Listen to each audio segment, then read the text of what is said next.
آیت نمبر 57 آیت نمبر 57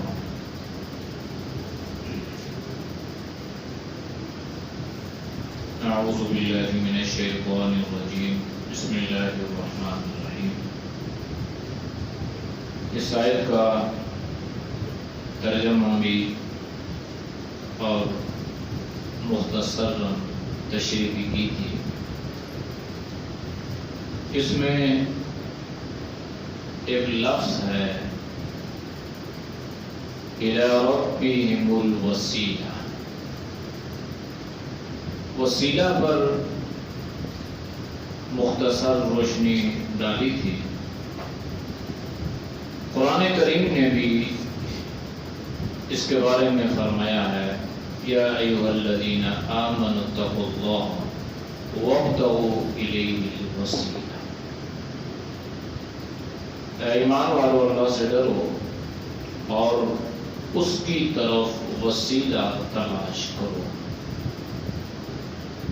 اور میں نے اس کے لغوی معنی بیان کیے تھے کہ وسیلہ کا لغوی معنی کیا ہے۔ اس میں سبب بھی ہے، ذریعہ بھی ہے، تقرب بھی ہے، حیلہ بھی ہے۔ اور یہاں وسیلے سے مراد علم اور عمل ہے، یعنی اعمال کے ذریعے سے تم اللہ کا قرب یعنی اللہ کا تقرب حاصل کرو۔ یہ جو اعمال ہے نا، اعمال کوئی بھی عمل ہے، پچھلی ایک آیت گزری تھی جس میں اللہ نے وَمَنْ أَرَادَ الْآخِرَةَ وَسَعَى لَهَا سَعْيَهَا وَهُوَ مُؤْمِنٌ، اس کی تشریح میں یہ بات علماء مفسرین نے بیان کی ہے کہ اعمال کی قبولیت کے لیے دو باتیں شرط ہیں۔ نمبر ایک، عمل میں اخلاص ہو، اور نمبر دو، عمل سنت کے مطابق ہو، تو وہ اعمال، وہ کوششیں اللہ کی بارگاہ میں مقبول ہوں گی۔ اگر ان دو میں سے ایک بات بھی خدا نخواستہ اعمال میں نہیں ہے تو یاد رکھیے گا وہ عمل، وہ کوشش، وہ محنت، وہ پیسہ، وہ سرمایہ، کوئی بھی چیز ہے وہ اللہ کی بارگاہ میں قبول نہیں ہے۔ تو اخلاص اور اتباع سنت۔ 10ویں محرم ہے، محرم الحرام کے حوالے سے ہم بہت غلط فہمیوں میں مبتلا ہیں۔ مسلمان بھی ہیں، کلمہ گو بھی ہیں، قرآن و سنت کو مانتے بھی ہیں، حضرات صحابہ کو معیار حق بھی سمجھتے ہیں، اس کے باوجود ہمارے اعمال میں بہت کوتاہیاں ہیں۔ اور اس سے بڑی کوتاہی اور غفلت یہ ہے کہ ہم عمل کرتے بھی ہیں اور یہ سوچتے بھی نہیں ہیں کہ ہمارا یہ عمل آیا سنت کے مطابق ہے یا نہیں ہے۔ یہ جو وسیلہ ہے نا، وسیلہ، اس میں 10 محرم الحرام کے حوالے سے یہ بات ذہن نشین رکھیے گا کہ اس سے مراد اعمال ہیں، کہ اعمال کے ذریعے سے، نیک عمل کے ذریعے سے اللہ کا تقرب، اللہ کا قرب انسان کو حاصل ہوتا ہے۔ تو 10ویں محرم کے حوالے سے احادیث مبارکہ میں صرف 3 باتیں ملتی ہیں، چوتھی بات کا چیلنج ہے۔ کسی ذاکر کو، کسی عالم کو، کسی عابد کو، کسی مجاہد کو، کسی محقق کو، کسی مدقق کو، کسی مفسر کو، کسی فقیہ کو اگر چوتھی بات کا علم ہو تو وہ پیش کرتا ہے۔ صرف 3 باتیں۔ پہلی بات یہ ہے کہ توبہ، اس لیے کہ حضرت آدم علیہ السلام کی توبہ اللہ کی بارگاہ میں مقبول اسی دن ہوئی تھی، اور بالخصوص بنی اسرائیل کی توبہ کو اللہ نے اسی 10ویں محرم کو قبول فرمایا۔ تو اس لیے ترمذی شریف کی روایت کے حوالے سے کہ اس توبہ کے ذریعے سے اللہ کا تقرب، اور اس کے لیے یہ تخصیص نہیں ہے کہ آپ صرف اسی دن توبہ کریں، اس کے لیے کوئی دن، کوئی لمحہ، کوئی لہجہ، کوئی گھڑی متعین نہیں ہے، بلکہ اس کے لیے حکم یہ ہے کہ جس وقت ممکن ہو، جب ممکن ہو، اللہ کے بارگاہ میں توبہ کرتے ہو۔ لیکن 10ویں محرم کے حوالے سے روایت موجود ہے کہ اس میں پہلا کام یہ ہے کہ توبہ کرنی ہے، استغفار کرنا ہے، اللہ سے گناہوں کی معافی مانگنی ہے۔ اور یہ چیز ذہن میں رکھے کہ بنی اسرائیل جو تھی یہ بڑی سرکش اور نافرمان قوم تھی، اس نے نبی علیہ السلام کے ساتھ بہت زیادتیاں کی ہیں، بڑے ظلم اس نے کیے ہیں۔ تو جب بنی اسرائیل توبہ کرتی ہے، اللہ اس کی توبہ کو بارگاہ میں قبول کر لیتا ہے، تو ہم تو بنی اسرائیل کا شیر بھی نہیں ہے۔ جو گناہ، جو ظلم، جو زیادتیاں اس قوم نے کی ہیں، وہ اللہ کا شکر ہے آج ہم جتنے بھی غیر گزرے ہیں، جتنے بھی دین سے دور ہیں، لیکن بنی اسرائیل والے عمل آج بھی ہمارے اندر الحمدللہ موجود نہیں ہے۔ ہم کسی نبی کو قتل کرنا تو درکنار، کسی نبی کی شان میں ادنا سی گستاخی کرنے والے کو بھی دائرہ اسلام سے خارج قرار دیتے ہیں، چاہے جائے کہ کوئی بھی بے ادبی کرے یا گستاخی کرے یا کوئی نعوذ باللہ قتل کا سوچے۔ تو یہ پہلا کام ہے۔ دوسرا کام روزہ ہے، روزہ رکھنا، اور اس کے فضائل آپ نے علماء سے سنے ہوں گے کہ نبی علیہ السلام نے فرمایا کہ مجھے یقین ہے کہ اللہ 1 سال کے گناہوں کو معاف کر دے گا، یعنی گزشتہ سال جو گناہ ہوئے اس روزے کی برکت سے اللہ اس کو معاف کر دے گا۔ اب یہاں پر روزے کے حوالے سے ایک روایت اور بھی موجود ہے کہ نبی علیہ السلام نے یہ فرمایا کہ اگر میں آئندہ سال زندہ رہا تو میں ایک روزہ اور بھی رکھوں۔ تو نبی علیہ السلام پھر آئندہ سال اس دنیا میں موجود نہیں تھے، محرم، صفر، ربیع الاول میں آپ اس دنیا سے تشریف لیں گے۔ لیکن آپ نے کیوں روزہ رکھنے کا حکم دیا کہ ایک اور روزہ رکھوں گا؟ یہ اس لیے کہ مسلمان عبادت میں بھی کسی غیر کی تشبیہ کو اختیار نہ کر لیں، مشابہت نہ ہو جائے۔ تو مشابہت سے اپنے آپ کو بچانا ہے۔ ہم مسلمان، 1 منٹ یہ بات آپ نے یہاں ذہن میں رکھ کے اسی کی تھوڑی سی آپ نے وضاحت کو سمجھنا ہے۔ دیکھیں، یاد رکھیے گا، اللہ نے ہر انسان کو اگر علم نہ بھی دیا نا، وہ عالم نہیں ہے، لیکن اللہ نے انسان کو ایک شعور تو دیا ہے نا، اتنی سوچ بوجھ تو اللہ نے انسان کو دی ہے کہ وہ یہ سوچ سکتا ہے کہ میرے لیے اچھا کیا اور برا کیا۔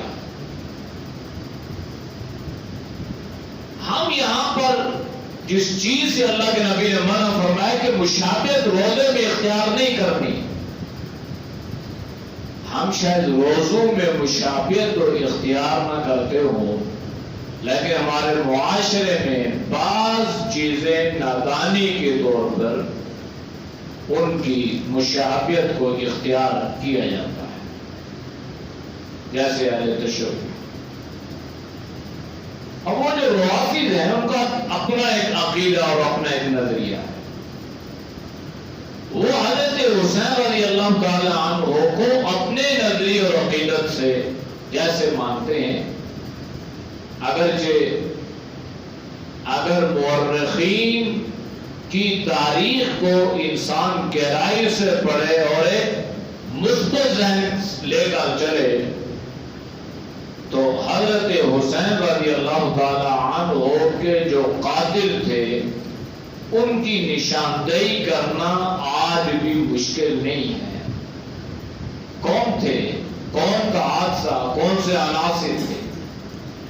اس لیے کہ حضرت حسین رضی اللہ تعالی عنہ کو بلانے والے، دعوت دینے والے، خطوط لکھنے والے یہ کوفہ کے لوگ تھے۔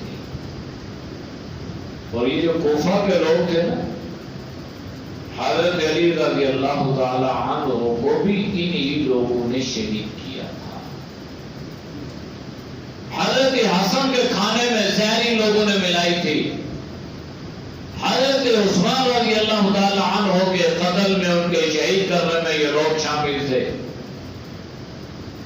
یہاں تک کہ حضرت عمر کا قاتل بھی تو ان لوگوں سے تھا، ابو لؤلؤ فیروز مجوسی، آج بھی اس کا مزار وہاں پہ ایران میں اس کا مزار، اور لوگ اس کی مزار کی زیارت کے لیے جاتے ہیں، اس کو زواری کہتے ہیں۔ تو یہ ایک لڑی تھی جو چلتی آ رہی تھی، اور حضرت حسین رضی اللہ تعالی عنہ کو جلیل القدر صحابہ نے تین عباد اللہ، حضرت عبداللہ بن عمر، حضرت عبداللہ بن عباس، حضرت عبداللہ بن مسعود، یہ تینوں جلیل القدر صحابی بھی ہیں اور نبی علیہ السلام سے اس کی رشتہ داری بھی ہے۔ یہ حضرت حسین رضی اللہ تعالی عنہ کے قرابت دار بھی ہیں، نسبی رشتہ داری بھی ہے۔ انہوں نے اونٹ کی نکیل، گھوڑے کی نکیل پکڑ کے حضرت حسین کے ساتھ چلتے رہے اور حضرت حسین رضی اللہ تعالی عنہ کو روکتے رہے اور یہ کہتے رہے کہ کوفی جو ہیں یہ قابل اعتبار لوگ نہیں ہیں۔ یہ اپنے آپ کو محبان علی یا شیعان علی کے الفاظ سے اپنے آپ کو پکارتے تھے کہ ہم محب ہیں۔ تو حضرت علی کا جب قافلہ، حضرت حسین رضی اللہ تعالی عنہ کا جب قافلہ روانہ ہوا تو اس قافلے میں 60 کوفی مورخین نے لکھا ہے کہ وہ بھی حضرت حسین کے ساتھ۔ جغرافی اعتبار سے آج کے دور میں اور آسانیاں ہو گئی ہیں، سائنس اور ٹیکنالوجی نے اور آسانیاں کر دی ہیں۔ اب یہ جو کوفی حضرت حسین کے ساتھ قافلے میں شریک تھے نا، تو جب حضرت حسین رضی اللہ تعالی عنہ ایک مقام پہ پہنچے، وہاں پہ عمر بن سعد جو حضرت سعد بن وقاص رضی اللہ تعالی عنہ کے صاحبزادے تھے اور بڑے مصلحت پسند تھے، یہاں پہ ان کے حضرت حسین رضی اللہ تعالی عنہ سے مذاکرات ہوئے۔ تو تمام کتابوں میں لکھا ہے، روافض کی کتابوں میں بھی یہ بات لکھی ہے کہ حضرت حسین نے 3 شرائط پیش کی تھی۔ 3 شرائط۔ پہلی شرط یہ تھی کہ مجھے واپس جانے دو، واپس چلا جاتا۔ ٹھیک ہے، آپ لوگوں نے بلایا تھا، اگر وہ اس پہ راضی نہیں ہے اور حضرت مسلم بن عقیل میرے سفیر کو شہید بھی کر دیا گیا تو ٹھیک ہے، واپس چلتے۔ دوسری شرط یہ ہے کہ مجھے اسلامی سرحدوں پر جانے دو، یعنی جہاں پہ وہ تھے نا، تو حضرت حسین نے اس جگہ کو، اس مقام مرتبے کو اسلام سے خارج نہیں کرا دیا کہ میں سرحدوں پہ جاؤں اور جا کے دشمن سے لڑوں۔ اور تیسری شرط یہ تھی کہ مجھے یزید کے پاس جانے دو اور میں جا کر یزید سے براہ راست یدن بیدن، میں اس سے براہ راست بات کرتا ہوں، ہاتھوں ہاتھ بات کرتا ہوں، میں اس کے ہاتھ پہ بیعت کروں یا وہ میرے ہاتھ پہ بیعت کرے، یہ ہمارا معاملہ ہے، تم مجھے اس کے پاس لے کے جاؤ۔ حضرت حسین جس جگہ پہ ٹھہرے تھے مقدسہ جگہ کا نام تھا، وہاں سے بالکل سیدھا راستہ جو تھا نا، سیدھا وہ کوفہ کو جا رہا تھا اور وہ بالکل قریب تھا۔ راستے میں دو دریا تھے، دریائے فرات اور دریائے دجلہ۔ یہاں سے دوسری سمت بالکل کوفہ کی مخالف سمت، یعنی کوفہ ادھر ہے اور دمشق ادھر ہے، جہاں پہ یزید تھا اور یزید کا دارالحکومت تھا۔ تو حضرت عامر بن سعد نے یہ پوچھا کہ اب یہ تین شرائط ہیں اور تین میں سے کس شرط کو مان لیا جائے؟ تو ان سے یہ کہا گیا کہ ان کو یزید کے پاس جانا ہے، جو معاملہ ہو جائے طے ہو جائے، ہمیں اس سے کیا ہے؟ یزید ان کے ہاتھ میں بیعت کر لے، یہ یزید کے ہاتھ میں بیعت کر لیں تو معاملات طے ہو جائیں گے اور بیچ میں سے ہم جو ہیں یہ نکل جائیں گے۔ اب یہاں سے بجائے کوفہ کے جانے کے اس جگہ سے 88 کلومیٹر 88 کلومیٹر حضرت حسین رضی اللہ تعالی عنہ جہاں پہ تشریف لے گئے، جس راستے پہ جا رہے تھے وہ دمشق کا راستہ تھا، اور وہاں راستے میں جو جگہ تھی اس کا نام تھا کرب و بلا۔ یہ جو کربلا ہم کہتے ہیں نا، یہ اصل میں کرب و بلا اس کا نام تھا۔ یہاں پہ پہنچے۔ اب یہ جو ان کے قافلے میں یہ 60 لوگ جو کوفی شریک تھے نا، ان کو بڑی مسوڑی پڑ گئی، یہ بڑے پریشان ہو گئے کہ اگر یہ یزید کے پاس چلے گئے، مذاکرات کامیاب ہو گئے تو ہمارا کیا بنے گا؟ یزید تو ہمیں نہیں چھوڑے گا، سب سے پہلے ہمیں سولی پہ لٹکایا جائے گا۔ لہذا ان لوگوں نے وہاں پہ چھیڑ چھاڑ شروع کی اور حضرت حسین رضی اللہ تعالی عنہ کے اس خیمے کو جس میں ان کوفیوں کے خطوط تھے، سب سے پہلے اس کو آگ لگائی اور اس کو جلایا۔ یہاں یہ پہنچ کے 3 محرم الحرام کو میدان کرب و بلا میں، تو یہاں جب حضرت حسین رضی اللہ تعالی عنہ کو کچھ اندازہ ہو گیا نا، تو آپ نے ساتھیوں سے پوچھا اس جگہ کا نام کیا ہے؟ تو ان کو بتلایا گیا کرب و بلا۔ تو حضرت حسین نے فرمایا یہ ہماری آزمائش کی جگہ ہے، یہ ہمارے یہ کرب، مصیبت، پریشانی، بلا، امتحان۔ قرآن میں بلا کا لفظ امتحان کے لیے استعمال ہو، ان ھذا لہو البلاء المبین۔ تو یہ 3 شرائط تھی اور تیسری شرط پہ عمل کر کے یہاں سے وہاں تک حضرت حسین تشریف لے جا رہے تھے اور وہاں ان کو یہ معاملات کر کے شہید کیا گیا، اور ان کے پانی اور کھانے اور یہ ساری چیزیں 3 محرم الحرام سے لے کر 10ویں محرم حضرت حسین رضی اللہ تعالی عنہ شہید۔ جب آپ شہید ہوئے، نمبر 1 آپ کا روزہ تھا، روزے میں تھے۔ حضرت حسین شہید ہوئے، قرآن کی تلاوت فرما رہے تھے۔ حضرت حسین رضی اللہ تعالی عنہ شہید ہوئے نماز کی حالت میں۔ یہ 3 چیزیں، روزہ بھی ہے، قرآن کی تلاوت بھی ہے اور سجدہ بھی ہے۔ اب اگر ہم مسلمان ہیں، دیکھیں کہ ہم اس 10ویں محرم میں کیا کرتے ہیں؟ سبیلیں لگی ہیں، لوگوں کو رو کے پانی دیا جا رہا ہے، پانی پیش کیا جا رہا ہے، روح صاحبہ نے پتہ نہیں کیا کیا۔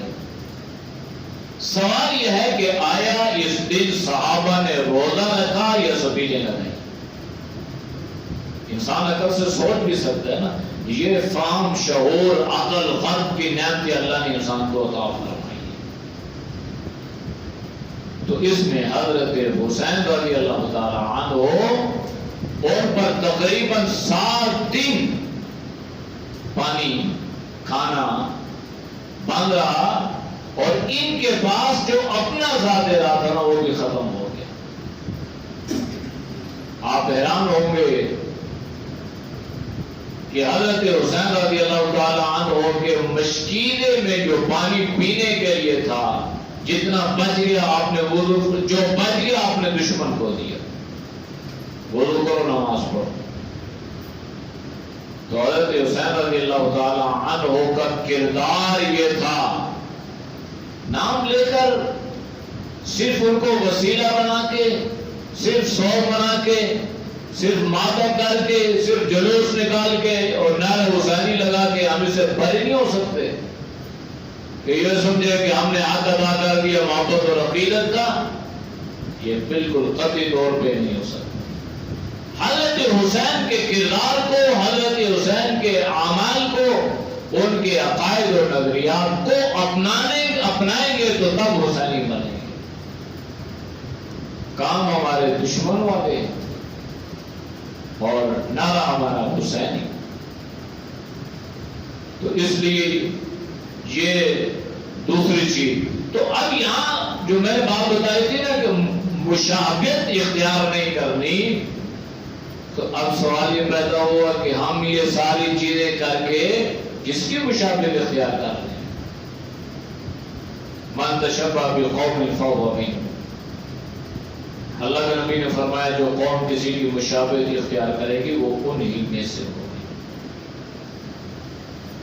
کبھی آپ نے اس لفظ پہ غور نہیں کیا کہ ہم کہتے ہیں حضرت امام حسین، حضرت امام حسن، کبھی آپ کے ذہن میں یہ سوال نہیں آیا کہ کبھی ہم نے یہ نہیں کہا حضرت امام ابو بکر صدیق، کبھی ہم نے یہ نہیں کہا حضرت امام عمر، امام عثمان، امام علی۔ یاد رکھیے ہم تمام صحابہ کو اپنا امام سمجھتے ہیں۔ آپ کسی بھی صحابی کے لیے امام کا لفظ، امام ایک مختلف قسم کے لوگوں کو کہا جاتا ہے۔ یہ امام کا کنسپٹ نظریہ وہ نہیں ہے جو آج ہمارے یہاں ہے کہ جو امام ہوگا وہ معاشرے کا بالکل کمزور ترین آدمی ہوگا، اور جس کا دل چاہے گا، جب چاہے گا، جس وقت چاہے گا وہ اس پہ تنقید کرے گا۔ معاشرے کا کمزور ترین طبقہ جو ہے نا وہ ہمارے ائمہ، امام، تو ہم نے بھی سمجھ لیا امام۔ ہم امام اس نظریے سے کہتے ہیں کہ تمام صحابہ ہمارے امام ہیں، تمام صحابہ۔ اور حضرت امام حسن یا امام حسین کے ساتھ جو امام کا لفظ لگ گیا، اس کو ہم اتفاقی طور پہ لے لیتے۔ جیسے بعض صحابہ کے لقب، جیسے اللہ کے نبی نے حضرت ابو بکر کو صدیق کا لقب دیا، سچے، اس کا مطلب یہ نہیں ہے کہ باقی سچے نہیں، سارے سچے، لقب بھی دیا۔ حضرت علی کو اسد اللہ کا شعر یعنی دلیر، جس کا مطلب یہ نہیں ہے کہ باقی دلیر نہیں۔ حضرت عمر کو فاروق، فرق کرنے والا حق اور باطل میں، جس کا مطلب یہ نہیں ہے کہ باقی حق اور باطل میں فرق کرنے والا، یہ تخصیص ہو گئی، خاص لقب ہو گئی۔ ہم امام کو امام اس لیے مانتے ہیں کہ ہمارے ہاں وہ بہت قابل قدر اور بڑی عظمت والا ہے، اور بڑا محترم اور بڑا معظم اور بڑا محتشم ہے۔ لیکن یہ بات ذہنوں میں رہے کہ روافض جب حضرت امام حسین علیہ السلام کہتا ہے تو اس کا عقیدہ اور نظریہ ہم سے مختلف ہے۔ وہ یہ کہتا ہے کہ امامت جو ہے نا، امامت یہ نبوت سے افضل ہے، یعنی نبی سے امام افضل ہے۔ اور ان کے 12 جو امام ہیں، ان 12 اماموں کے بارے میں ان کا عقیدہ اور نظریہ یہ ہے جو ان کی کتابوں میں لکھا ہے، اصول کافی ان کی معتبر ترین کتاب ہے، اس میں لکھا ہے کہ یہ اماموں کا رتبہ جو ہے یہ نبوت سے بڑھ گیا. تو اس لیے وہ یہ 12 اماموں کو امام مانتے ہیں کہ یہ جو امام ہے نا یہ نبیوں سے بڑھ گئے. تو ان کے عقیدے اور نظریے کے مطابق امام حسین اور امام حسن ان کا مقام اور مرتبہ نبی سے اعلیٰ ہے. اور ہمارا عقیدہ اور نظریہ یہ ہے، قرآن اور سنت کا اس پر اجماع ہے اور نصوص سے یہ بات ثابت ہے کہ دنیا میں سب سے برگزیدہ جو ہستی اور کرتی ہیں وہ نبی ہوتی ہے، انبیاء علیہ السلام، اور آخر میں حضرت ہمارے نبی صلی اللہ علیہ وسلم. تو ہم جو حضرت حسن اور حضرت حسین اور اہل بیت اور ان کی عقیدت اور محبت اپنے دل میں رکھتے ہیں اس وجہ سے کہ یہ نبی پر ایمان لائے. اگر نبی پر ایمان نہ لاتے تو جتنے قریبی ہوتے ہمارے ہاں ان کی کوئی عزت، کوئی وقت، کوئی حیثیت نہ. ان کو جو شرف، مقام اور مرتبہ ملا ہے نا وہ نبی پر ایمان لانے کی وجہ سے ملا، صحابیت کی وجہ سے ملا ہے. تو اس لیے ان دنوں میں بالخصوص آپ نے کسی غیر کی تشبیہ اختیار نہیں کرنی. کھانے تقسیم ہو رہے ہیں، لنگر لگے ہیں، سبیلیں لگی ہیں. ایک عقل ہے نا، سوال ہے، آپ کے گھر میں خوشی ہوگی، شادی ہے بچے کی، تو آپ کھانا کھلاتے، ٹھیک ہے، شریعت نے کوئی پابندی نہیں لگائی. بچہ پیدا ہوا، آپ عقیدہ کرتے ہیں، سنت ادا کرتے ہیں، ٹھیک ہے، خوشی ہے، کوئی پابندی. گائے بجائے اگر اللہ انسان کو خوشی عطا فرمائے اور وہ خوشی کے موقع پہ اپنے دوست احباب میں کھانا تقسیم کر رہا ہے تو اس میں کوئی پابندی نہیں. اب سوال یہ پیدا ہوا کہ آپ جو کھانا تقسیم کر رہے ہیں یہ اس لیے تقسیم کر رہے ہیں اور سبیلیں اس لیے لگا رہے ہیں کہ ان پہ کھانا بند رہا لہذا کھانے کی فراوانی کرو، ان پہ پانی بند رہا لہذا خوب لوگوں کو پانی پلاؤ.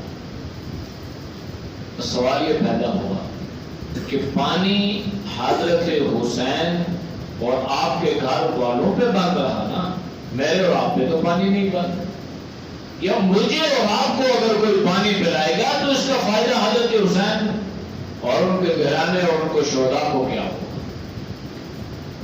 بھوک لگی ہو مجھے، کھانا کھلایا جائے کسی اور کو، پیاسا کوئی اور ہو، پانی پلایا جائے کسی اور کو، اور ذہن میں یہ عقیدہ نظریہ ہو کہ اس کی بھوک یا پیاس ختم ہو جائے گی، تو یہ نہیں. اس لیے اگر حسینیت کی سنت کو زندہ کرنا ہے نا تو پھر ان دنوں میں سبیلے اور کھانے اور لنگر تقسیم نہ کرو، بلکہ 3 محرم سے لے کر 10ویں محرم کی مغرب تک کم از کم عصر کی نماز کے بعد مغرب سے پہلے حضرت حسین کی شہادت کا وقت ہے. اتنے دنوں میں پھر اپنے آپ کو بھوکا اور پیاسا رکھو، تب پتہ چلے گا آپ حسینی سے سنت کو زندہ کر رہے ہو. تو ان دنوں میں تشبیہ اختیار نہیں کرنی. یہ تو کھانا کھلانا کوئی معیوب نہیں ہے جب مرضی ہے، لنگر تقسیم کرنا شریعت میں معیوب نہیں ہے جب مرضی ہے کرے. لیکن ان دنوں میں اپنے آپ کو تشبہ کی وجہ سے اپنے آپ کو بچانا ہے کہ میری کہیں ان کے ساتھ تشبیہ نہ ہو جائے جو اس کھانے پر غیر اللہ کا نام لے کر لوگوں میں تقسیم کرتے ہیں اور یہ کہتے ہیں یہ نظر حسین ہے. تو نظر کس کی ہے؟ اللہ. اور غیر اللہ کی نظر کرنا بھی اور کھانا بھی کیا ہے؟ قرآن نے ذکر فرمایا اپنے آپ وَمَا أُهِلَّ بِهِ لِغَيْرِ اللَّهِ. ہر وہ کھانا، ہر وہ چیز، ہر وہ جانور جس کو غیر اللہ کے نام پر تقسیم کر دیا گیا ہو اس کا تقسیم کرنے والا بھی گنہگار ہے، اس کا کھانے والا بھی گنہگار ہے. لیکن یہ پیٹ کی بھوک ایسی بھوک ہے یہ انسان کی مٹتی نہیں ہے. یہ انسان کا نفس جو ہے نا یہ بڑا دشمن ہے. ٹھیک ہے بریانی آ رہی ہے، کھانا کوئی رزق ہے، بولوں کا حلال ہے، چاول ہے حلال ہے، چھوٹا کوئی بڑا مہنگا حلال وقت کا آپ نہیں کھائیں گے تو کیا کمی پڑ جائے گی؟ بس اس نفس نے انسان کو اندھا کر کے رکھ دیا، اور اس لیے میں نے ذکر کیا کہ اپنے آپ کو کیا کرنا ہے، مشابہت سے بچاؤں. اور اس میں یہ بھی ذہن میں رکھنا کہ خود بھی اور دوسرے لوگوں کو، اپنے گھر والوں کو، اپنے عورتوں کو بالخصوص کالے لباس سے منع کرنا. مردوں کے لیے اللہ کے نبی نے سب سے پسند فرمایا بھائی سفید لباس، سفید سے ملتا ہے. اور میں ممانت نہیں ہے، لیکن ایسے لباس میں ممانت ہے جس کی مشابہت عورتوں کے کپڑوں سے ہو. مطلب جو رنگ عورتیں پہنتی ہیں مرد بھی ایسا رنگ پہنے تو یہ ٹھیک نہیں. عام طور پہ جو مردوں کا رنگ کلر ہے الگ ہیں، عورتوں کے الگ ہیں. آج کل کوئی مکسر بھی بنتا جا رہا ہے، لیکن بہرحال پھر بھی احتیاط کی ضرورت ہے. نبی علیہ السلام نے ان عورتوں پر لعنت فرمائی ہے جو مردوں کی مشابہت اختیار کریں، اور ان مردوں پر لعنت فرمائی ہے جو عورتوں کی مشابہت اختیار کریں، لباس میں، وضاحت میں، باقی چیزوں میں. تو کالا لباس جو ہے یہ بذات خود تو اس میں کوئی ایسی چیز نہیں ہے. ایک قول ملتا ہے حضرت علی رضی اللہ تعالی عنہ کی طرف، وہ قول منسوب ہے کہ ایک شخص نے کالا لباس پہنا ہوا ہے، تو تاریخ میں ان کا قول ذکر بھی ہے. تو حضرت علی رضی اللہ تعالی عنہ نے ان سے پوچھا کہ تم نے یہ لباس کیوں پہنا ہوا ہے؟ تو اس نے کہا ویسے پہنا مجھے پسند. تو حضرت علی نے فرمایا نہیں بھائی یہ فرعون کا لباس تم نے پہنا ہوا، اس کو اتارو. تو کالے لباس کو حضرت علی نے فرعونی لباس قرار دیا. لیکن اس کو اگر صحیح نہ بھی مانا جائے بالفرض، اس بات کو تسلیم بھی کر لیا جائے کہ حضرت علی کی طرف اس قول کی نسبت ٹھیک نہیں ہے ایک منٹ کے لیے، تو مشابہت کی وجہ سے ان کالے کپڑوں سے اپنے آپ کو بچانا بھی ضروری ہے کہ کہیں یہ گمان نہ کر بیٹھے، خیال نہ کر بیٹھے شاید یہ بھی رافضی ہے یا یہ بھی دوسرے گروہ سے.